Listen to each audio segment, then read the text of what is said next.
Yo, what up? HOMIE Underdogs, my guest today. What's going on, man? Emotionz killing it, man. Come out to Carton's Door Treat every Thursday, 7 to 10, strictly cypher.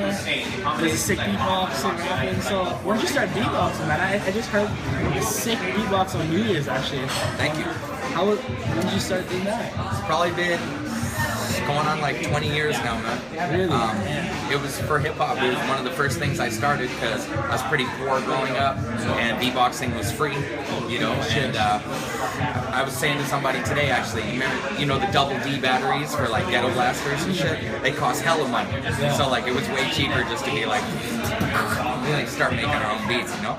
But yeah, pretty much like that. Plus, I got family in New York, so I went to New York as a youngster a bunch of times, and I heard and saw beatboxing. So when I went, I was 12 years old. I came back to start high school, and that's when I started beatboxing because I just saw it in New York. Damn. Can you drop a little beatbox for us right now? I'll do one maybe after outside. Yeah, just too much noise. But yeah, I did that with using my beats off my phone before. Yeah, like at a concert, and it's like someone calls. Oh, I always forget. I should put it on airplane mode. Yeah, no doubt. Well, when did you start rapping, bro? So around the same time, man, like early 90s, 1993, around, yeah. When I was, like around 13 years old, 12 years old. My dad's been like a rock musician my whole life. Daenerys told me the other day. Yeah, and he's won Junos, and he went platinum gold in Canada. He's had a really great career with rock music. My mom's a songwriter as well. My sisters turned out to be songwriters. All my grandparents have been into music, and so kind of when I started hip hop, me and my homies were learning it as a language, like to dance it, to write it with graffiti, to make it on the beats, to beatbox it, to rap it, to live it, to wear it. You know what I mean? So, What do you have coming up? Like any shows coming up? More international kind of ones and just traveling. We got Costa Rica coming up next month, the Bass Bamboo Festival, so that should be crazy. A bunch of Canadians coming out with us too, man. I got Alpha Omega coming, Gravit Neff, Scott Jackson from Toronto, the fuck out of here from Seattle, some J-Do from Van, like a bunch of other Van heads. So yeah, it should be really dope. The weekend after Costa, I perform up in the Yukon as well, in Whitehorse. I've never heard of any shows out there. I know, it's good. It's crazy. Is that your first time doing a show like in Costa Rica? Yeah, it's my first time in Central America and my first time in the Yukon as well. How else have you done shows like internationally? 18 countries so far. Wow. Yeah, so I've toured, I've been to Iceland, Denmark, Germany, England, France, the States, Japan, Thailand, Poland, Austria. It's crazy, bro. It's crazy. I've done Europe 3 or 4 times, so it's really cool out there. When did you first start hitting up all these European tours and whatever? I think year 2000 was my first tour across Canada, and then after that I kind of got a taste for it, and I was like, just loved it.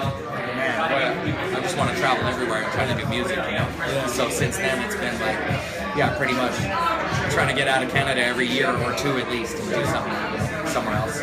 Sick. Do you have any music coming out soon? Yeah, I got another EP with Wandering Works coming out, so I'm very excited for that. New music videos and all that.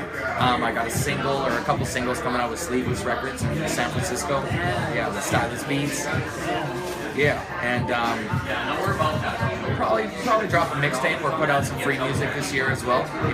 The music game is changing so much in the sense of how to get things out. So rather than thinking like how to take the most amount of money out of people to get your music, it's more about just how to get the most amount of people your music.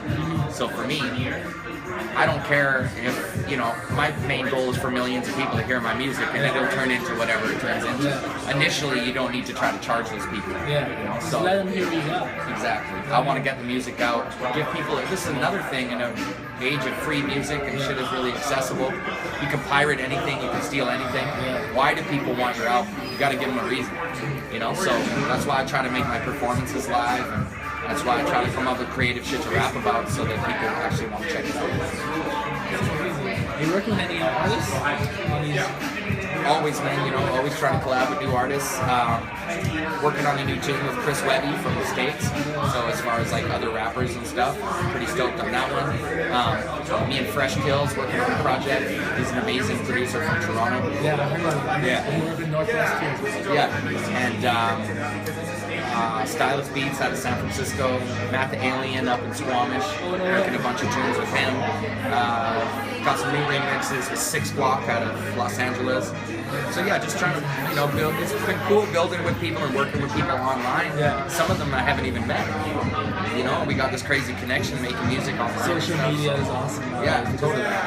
Yeah, and it's like a lot of my closest friends don't live in the same city as me now. So like getting to hang out on Skype or getting to hang out and send each other emails of new musical ideas and shit is the best thing. I don't want to take much of your time. I know you want to get into the freestyle. Yeah, let's get into these freestyles. Yeah, these freestyling. Is there anything you want to tell the audience that they should know coming up? Hey, big up to you for doing this. You know, the city need more media and more people showing what's really going on. We're trying to keep the art of freestyling alive here. You know, it's an obscure, dying art in a lot of places, you know what I mean? And it's not an art that necessarily people get rich off, or there's not necessarily hubs to go to get good at these things. It's kind of a craft or an art you got to learn on your own, man, you know? Or with your group of friends in the park or the basement or whatever. But we're really trying to provide somewhere people can actually go and meet up with other freestyle artists and like-minded people, you know? Outside of the nightclubs, it's not about, you know what I mean, everybody getting laid. It's not about getting high or getting drunk or ulterior things, you know what I mean? It's the people who come here and want to see like raw hip-hop and it's like pure form, you know? Even if you don't rap, honestly, it's awesome to come check it out. Totally. If you're a fan of rap in general, it's the best thing. Totally. Sometimes I come and I don't feel like rapping and I sit the day out and just have a great time. Yeah. You killed it last week with that freestyle. Thank you.